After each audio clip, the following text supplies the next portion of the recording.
इन बच्चों के माता पिता इनको छोड़कर चले गए हैं, लेकिन मैं ये बताना चाहता हूँ कि तथागत भगवान बुद्ध की शरण में मैं स्वयं हूँ और इन बच्चों को भी अपने साथ लेकर आगे बढ़ूंगा। इन बच्चों के पूरे परवरिश, चाहे इसमें इनका किसी भी तरह की आवश्यकताएं हों, इनको पूरा करने के लिए, इनको शिक्षा देने के लिए, इनको धम्म मार्ग में चलाने के लिए मैं डॉक्टर मुक्ति ग्लोबल बुद्धिस्ट फाउंडेशन की ओर से उसके अध्यक्ष होने के नाते ये सारे समाज के सामने ये संकल्प लेता हूं कि मैं इनको अपने बच्चों की तरह मानकर उसी तरह परवरिश करूंगा जैसे ये मेरे अपने बच्चे हैं।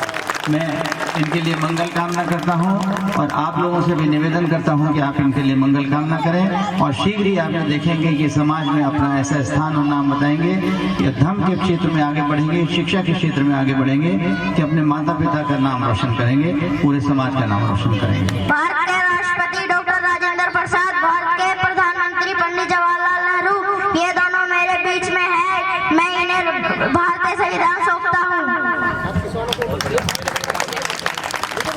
अगर हम भारत की सबसे बड़ी क्रांति की बात करें तो यह 26 नवंबर 1949 को घटित हुई। डॉक्टर भीमराव अंबेडकर ने भारत के संविधान को 2 वर्ष 11 महीने और 18 दिन में पूरा कर 26 नवंबर 1949 को राष्ट्र को समर्पित किया। संविधान पूर्व समिति के अध्यक्ष के रूप में डॉक्टर भीमराव अंबेडकर ने संविधान को राष्ट्रपति डॉक्टर राजेंद्र प्रसाद को सौंप दिया। पत्थर पूजने से कुछ नहीं मिला, पुस्तक से मिला ज्ञान। अगर मंदिर में होते भगवान तो पुजारी क्यों मांगता दान। जय भीम।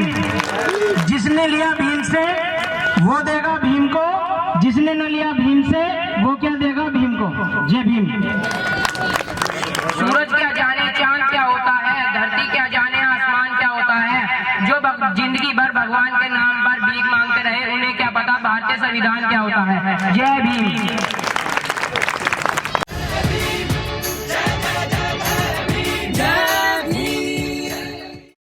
जो संविधान दिवस है उसके उपलक्ष्य में कार्यक्रम आयोजित किया गया था, जिसमें हम लोग संविधान के बारे में और डॉक्टर भीमराव अंबेडकर साहब के बारे में हम लोगों ने यहाँ पर चर्चा करी, उनको नमन किया और संविधान के बारे में हम लोगों ने शपथ ली कि हम संविधान को सुरक्षित रखेंगे, अक्षुण्ण रखेंगे।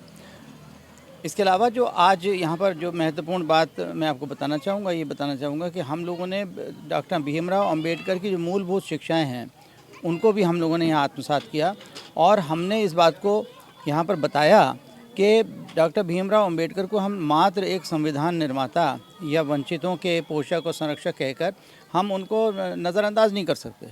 वो युग निर्माता हैं, भारत निर्माता हैं और मैं तो कहूँ कि अगर एक रूप में वो हमारे राष्ट्रपिता के स्वरूप में हैं, हमें वो याद रखना चाहिए, क्योंकि डॉक्टर भीमराव अंबेडकर ने हमारे समाज के हर वर्ग के भले के लिए, उसके विकास के लिए, उसको समता देने के लिए उन्होंने काम किया। चाहे वो महिलाओं हों, चाहे वो कृषक हों, चाहे वो इंडस्ट्रियलिस्ट हों, चाहे वो हमारे लेबरर्स हों, उन सब के लिए उन्होंने दिया। जो बहुत सारी चीज़ें आप देखते हैं, चाहे वो धारा 370 की बात हो, चाहे कॉमन सिविल कोड की बात हो, जो आज हमारी सरकारें कर रही हैं, या जो नदियों को जोड़ने की बात हो वो हमारी सरकारें सोच रही हैं, ये सारे की सारी चीज़ें जो हैं डॉक्टर भीमराव अंबेडकर अपने समय सब बता गए थे, कह गए थे, तो उनकी दूरदर्शिता थी। आज रिज़र्व बैंक हमारा जो है ये सब उन्हीं की देन है। तो हम ये बताना चाहते हैं कि डॉक्टर भीमराव अंबेडकर एकमात्र संविधान निर्माता या वंचितों के रक्षक पोषक नहीं है, वो पूरे भारत के निर्माता हैं और युग पुरुष है। ये हम लोगों ने बताया। यहाँ बच्चों को भी गोद लिया गया था, क्या वजह रही है ऐसी? देखिए, डॉक्टर भीमराव अंबेडकर साहब ने अंत समय में उन्होंने बौद्ध धर्म स्वीकार किया और बौद्ध धर्म की शिक्षा, जब हम डॉक्टर भीमराव अंबेडकर का नाम लेते हैं तो हमें ये ध्यान करना चाहिए कि हमें बौद्ध धर्म की शिक्षाओं को भी आत्मसात करना है। तो बौद्ध धर्म क्या सिखाता है हमको? जो तथागत बुद्ध ने हमको बताया कि आप पैसा कमाइए, उसमें कोई दिक्कत नहीं है, उसको आप कुशल कर्म से पैसा कमाइए और उसके बाद जो पैसा आप कमाएं वो समाज के विकास के लिए, दूसरों के दुखों को हरने के लिए आप यूज़ करिए, अपने वैभव के लिए और अपने लिए नहीं मत करिए। जितना सीमा है उतना अपने लिए करिए। तो ये सुभारती का उद्देश्य रहा है कि सुभारती ने ऐसे लोगों को हमेशा से संरक्षण दिया है जिनका कोई नहीं है। तो जैसे हमें पता चला कि 2 बच्चे ऐसे हैं कि जिनके माता पिता की अकाल मृत्यु हो गई और उनके परवरिश का, उनके शिक्षण का आगे दायित्व की किसी को आवश्यकता है, तो हमने कहा हम हैं तथागत बुद्ध के जो सिद्धांत हैं उनका अनुपालन कर रहे हैं। डॉक्टर अंबेडकर साहब ने जो बताया था उसका पालन कर रहे हैं और ये हमारा दायित्व है कि उनको शिक्षित बनाएं और संस्कारित करें। डॉक्टर साहब, जैसे सनातन को लेकर चल रहा है बीजेपी सरकार द्वारा, जो आज के सनातन है, हिंदू धर्म को खत्म करके सनातन शब्द का ज़्यादा प्रयोग कर रहे हैं, और आपने सनातन को लेकर नई बात बताई है, उसके बारे में बताइए। देखिए, सनातन के बारे में मैं सबसे पहले तो सनातन शब्द की व्याख्या बताना चाहता हूँ। सनातन शब्द की व्याख्या है कि जो अनादि है और जो अनंत है, यानी कि जिसका ना आदि है ना कोई अंत है, जो सदैव से था और सदैव रहेगा, जो निर्विवाद है, जो शाश्वत है, जो सत्य है।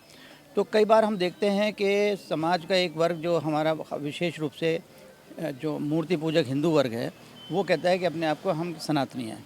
हिंदुओं में भी जो दूसरा वर्ग है वो अपने आप को आर्य समाजी कहना पसंद करता है।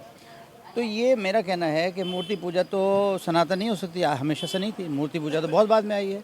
तो ये भ्रम है कि सनातन कौन है। तो मैंने इस पे जो अपना रिसर्च की है उसके बाद मैं इस नतीजे पहुंचा हूं कि सनातन धर्म की जो व्याख्या अगर किसी भी शास्त्र में की गई है वो हमारे तथागत बुद्ध ने हमारे बहुत शास्त्रों में की है।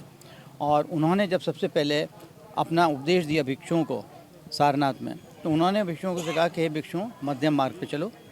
उसके बाद उन्होंने कहा कि जीवन में आर्य सत्य बताए उन्होंने कि 4 आर्य सत्य हैं कि दुख है, दुख का कारण है, कारण का निवारण है, और निवारण का जो मार्ग है वो अष्टांगिक मार्ग है। उसके बाद उन्होंने कहा कि बैर से बैर नहीं मिटता, और ये सब बताने के बाद उन्होंने कहा ऐसो धम्मो संतनो, यानी कि ये जो मैंने तुम्हें बताया है ये ही सनातन धर्म है। तो इसके मतलब क्या हुए कि सनातन धर्म जो है वो किसी ईश्वर की अवधारणा पर, किसी पूजा पद्धति पर, किसी भी तरह की क्रियाओं के ऊपर आधारित नहीं है। ये मात्र लौकिक व्यवहार के ऊपर आधारित है। और जो लौकिक व्यवहार को अगर हम एक लाइन में बोलना चाहें तो ये तथागत बुद्ध ने कहा कि प्रेम, करुणा, मैत्री, समानता, सद्भावना और समन्वय का जो भाव है वो ही सनातन भाव है। तो जिन मतों में भी ये भाव है, तो अगर जैसे कि हमारे भारतीय मत कहते हैं, हिंदू, जैन, सिख, बौद्ध के हम में ये भाव हैं, तो भाई आप सभी सनातनी हैं। इसके अलावा अगर कोई मुस्लिम और कोई ईसाई, कोई यहूदी, कोई पारसी भी कहने लगे कि हम में ये भाव हैं, समन्वय का भाव भी हम में है, क्योंकि वहाँ पर उनके यहाँ सिर्फ एक ही समस्या है कि जैसे भारतीय मतों में हम कहते हैं कि एकम दद सद विप्र बहुधा वदंती, यानी सत्य एक ही है, लेकिन उसको सब लोग अपने अपने तरह से कहते हैं, यानी कि सभी सही हो सकते हैं। लेकिन कुछ जो विदेशी मत हैं उनमें समस्या सिर्फ ये है कि कुछ लोग उसकी व्याख्या करते समय वो ये कहते हैं कि नहीं, जो हमारा मार्ग है वो ही सही है, बाकी सब गलत है। तो अगर वो इस चीज़ को अपने से हटा दें तो प्रेम, करुणा, मैत्री, समानता, सद्भावना तो उनमें भी है। अगर वो ये भी कहने लगें कि तुम भी जियो हम भी जिएँ, तुम अपनी बात को रखो हम अपनी बात को रखें, अगर तुम गोल टोपी पहने तो हम भी टीका लगाएंगे, तुम रोज़ा रखो तो हम भी नवरात्रि का व्रत रखेंगे, तो वो भी सनातनी है। तो यही सनातन की व्याख्या मैंने निकाली है और मैंने बताई है।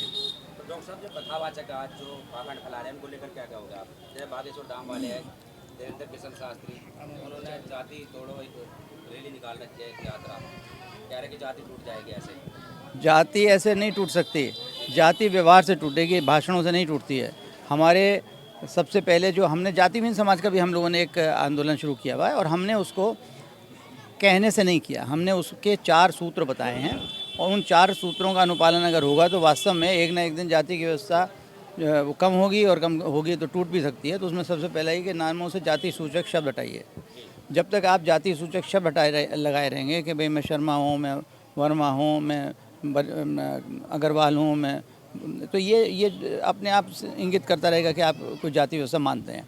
तो मेरा कहना है कि सबसे पहले तो हम अपने नामों से जाति सूचक शब्द हटाएं।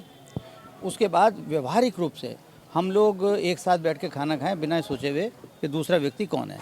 अब कई बार इसमें कहा जाता है कि सर होटलों में तो भाई जो सर्व करते हैं सर्व समाज के लोग होते हैं, भाई वहाँ अनजान है ना।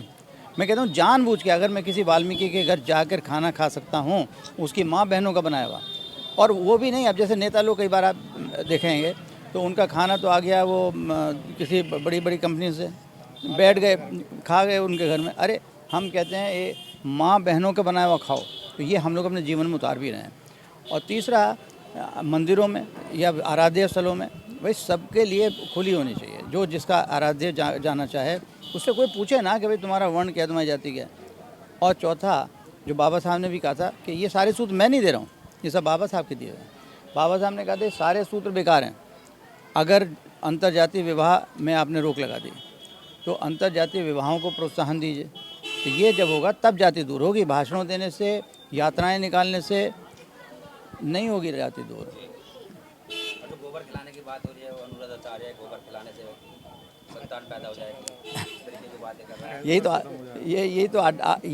यही तो धोखा नहीं देना चाहिए किसी को। इस जो देखिए, बौद्ध धर्म साइंटिफिक धर्म है। बौद्ध धर्म इन चीज़ों को नहीं कहता। वैज्ञानिक बात करिए, जो वैज्ञानिक बात है उसके आधार बना के करिए। आप प्रूव कर दीजिए भाई गोबर खिलाने से बच्चा हो जाता है, तो भाई ठीक है, हम मान लेंगे। आप भारती के फाउंडर हैं, आपने 2 बार वहाँ धम्म की दीक्षा का प्रोग्राम भी किया, काफ़ी लोगों ने दीक्षा भी ली है। क्या आगे भी ऐसे प्रोग्राम हो सकते हैं?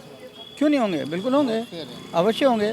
लेकिन अब क्या है कि पहले जब हम लोगों ने ये कार्यक्रम आयोजित किए थे, उस समय जो अब सरकार ने नया एक्ट बना दिया है 2021-22 में, वो उस समय एक्ट नहीं था, तो हम लोगों ने अपने मर्ज़ी से कर लिए। अब एक्ट बन गया है तो हम एक्ट के प्रावधानों का अनुसरण करेंगे। और उसके अंदर ये है कि हमें पहले 1 महीना पहले परमिशन लेनी होती है, और परमिशन लेंगे। जब भी कार्यक्रम करेंगे तो हम किसी भी सरकारी नियम का उल्लंघन नहीं करेंगे। और हमारा तो उद्देश्य प्रेम, करुणा, मैत्री, समानता, सद्भावना, समन्वय को फैलाना है ना। समाज में विघटन तो पैदा कर नहीं रहे हैं। तो विधिवत चलेंगे, जिला प्रशासन से अनुमति लेंगे, फिर करेंगे। कुछ लोगों का मानना ये भी है कि जिस तरह से आपने धम्म की दीक्षा ली है, क्या आपके परिवार के लोग भी दीक्षा ले चुके हैं? हाँ, मेरे पूरे परिवार ने दीक्षा ली है। और मेरी माँ अब नहीं है, मेरी माँ ने भी ली है। मेरी माँ उस समय जिंदा थी जब हम लोगों ने 1993 में हम लोगों ने धम्म दीक्षा ली थी। एक नावला जगह है, वहाँ जाकर हम लोगों ने बौद्ध दीक्षा ली थी। तो पूरा मेरा परिवार गया था। मैं, मेरी माँ, मेरी पत्नी, और उस समय मेरे जो छोटे छोटे बच्चे थे, खैर उनको तो समझ नहीं थी, बहुत छोटे थे वो, लेकिन वो भी हमारे साथ थे। हम सब ने ली थी। हम विधिवत पूरी तरीके से बौद्ध धर्म को मानते हैं और अपने जीवन में उतारते हैं। हमने निस्वार्थ लिया, हमें कोई स्वार्थ न था। भारती के अंदर कुछ ऐसे भी आपका सिस्टम है या रूल है कि जो धम्म की दीक्षा लेते हैं उनके लिए कोई विशेष? जी हाँ, बिल्कुल है। हमारे यहाँ सारे शिक्षण शुल्क जो हैं उसमें हमारे बौद्ध धर्म के अनुयायियों के लिए 25% की छूट है। और ऐसे ही जितने भी इलाज की सुविधाएं हैं उनमें भी 25% की छूट है। इसके अलावा जैसे आपने देखा कि अभी हम लोगों ने बच्चों को लिया, तो जिसका कोई नहीं है ऐसा भी हमको मिल जाता है, तो उसको तो हम चाहे बौद्ध धर्म का हो चाहे ना हो, उसको भी सहायता दे देते हैं। लेकिन बौद्ध धर्म अनुयायियों के लिए विशेष रूप से 25% की हर चीज़ में छूट है। और क्या कहना चाहोगे आज? मैं ये कहना चाहूँगा कि यहाँ मुझे आके देखकर बहुत अच्छा लगा। ये जो एक शिक्षण संस्थान यहाँ पर बन रहा है, बहुत ही उसमें समाज के लोगों का सहयोग मिला है। उसमें कुछ कमरे बन गए हैं, हमारी ओर से भी कुछ लाइब्रेरी वगैरह बनाने के लिए सहयोग दिया गया है, कुछ कुर्सी, मेज़, अलमारी वगैरह दी जा रही हैं। लेकिन ये जगह बहुत अच्छी है। और यहाँ पर जिस तरह से मैंने देखा कि यहाँ समाज के क्षेत्रवासियों का उत्साह है, और जो यहाँ के जो कार्यकर्ता हैं, अधिकारी हैं, वो जिस जोश से यहाँ पर लगे हुए हैं, वो वास्तव में बाबा साहब के जो शिक्षण संस्थानों को खोलने के और वंचितों को शिक्षा प्रदान करने का जो उनका एक मिशन था, उसकी दिशा में बहुत अच्छा कार्य करेगा ये संस्थान।